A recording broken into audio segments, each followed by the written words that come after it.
Hello, I'm Marcia with Nature's Friends, and today I'm going to show you how to make Impossible coconut pie. I made it at Easter and I shared it on Facebook and everyone asked me to do a video. It is one of the easiest pies you will ever make. Its prep time is 5 minutes. So first of all, you preheat your oven to 350 degrees.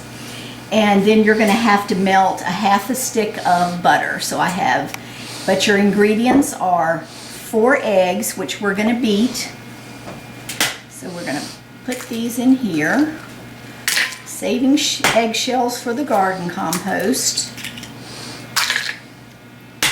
First time I ever had this pie, I hate to say 40 some years ago, I was dating Harold at the time, and his mom and dad, I'd go over there for Sunday dinner, and his mom and dad made this pie. And I loved it. Now his mother, she put lemon extract in hers, which I'm doing it with vanilla. But if you love lemon flavor and you want to put lemon, you go right ahead. So you're beating up 4 eggs. And then we're adding a cup and a half of sugar. Now believe me, if you don't want it that sweet, you don't have to. My mama, she probably would put a cup. Mama never liked things as sweet as everybody else. But it calls for a cup and a half of sugar. And like Harold said, he loved the pie, and I shared one with my dad and my brother, and they loved it. So I think you'll be okay with a cup and a half. But you want to beat those eggs and sugar together for a while, so that you don't have all that sugar granules. But you don't even have to use a mixer with this, which is wonderful. And make sure when you're adding your melted butter, never have your butter hot, because then you're going to cook your egg mixture. So I'm going to add my half a stick of butter, melted, to that. Noise here. Beat a little bit more. Then a half a cup of self-rising flour, which that means it's already got all of your rising agents in it, so you don't have to add anything else. Mix a little bit longer. And guys, we're in the middle of the pandemic, the COVID-19, and it's pretty sad times, and we've been cooking a lot and eating a lot, but I guess that's a blessing. We have food. We've started our spring garden, so I hope you're all surviving okay. So that's your flour. And now we've got 2 cups of whole milk.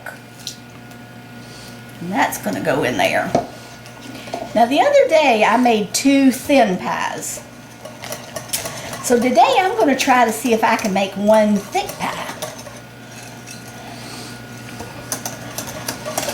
You got 1 ingredient left, 2 ingredients left. Yep. Now when I had the coconut, I don't use this because I don't like my coconut getting all mixed up in there.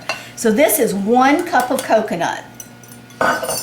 And then you're adding a teaspoon of vanilla extract. Like I said, if you would prefer lemon flavor, you can certainly do that. Oh yeah. So you're just going to mix your coconut. It's kind of a custardy pie. We had an exchange student one time, Michelle on the E. She called it coconut. Yeah. So I still always call it coconut. Yeah, she was from, where was she from? Sonora? Mexico. Mexico, yeah. So spray your pie pan. Like I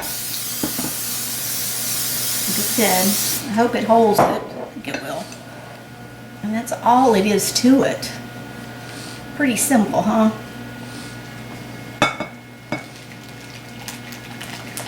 Oh yeah, perfect. So I'm going to have a 1 thick pie. Like I said, the other day I had 2 thinner ones, but that way I was able to share. Which means this one is going to cook a little bit longer. So my oven is preheated. to 350. How do you like my dish towel? I love you more than coffee. No, I love you more than coffee, but don't make me prove it. Harold and I are big coffee drinkers. All right, so this is going in here.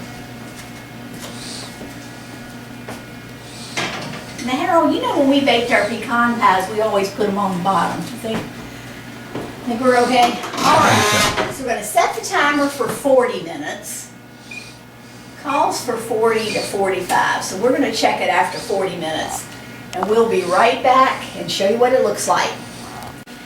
Okay, it's out of the oven, and it took 45 minutes in my oven, but I always like to check the lowest temperature, the lowest time, 40, and then check it, and if it's still wiggling, it has a slight wiggle, and that's okay. Once it cools, it's going to set up.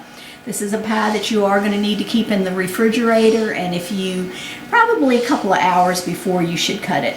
Anyway, I want to say thank you to all of our healthcare workers that are putting their life on the line for everyone, and also the people that are working in the grocery stores. We appreciate everything that you're doing. If you have any questions, email us at naturesfriends@embarkmeal.com. And please subscribe if you like our channel, and you'll get notified. And I hope that you will enjoy this, and you saw how simple and fast it was. Take care, be safe. God bless.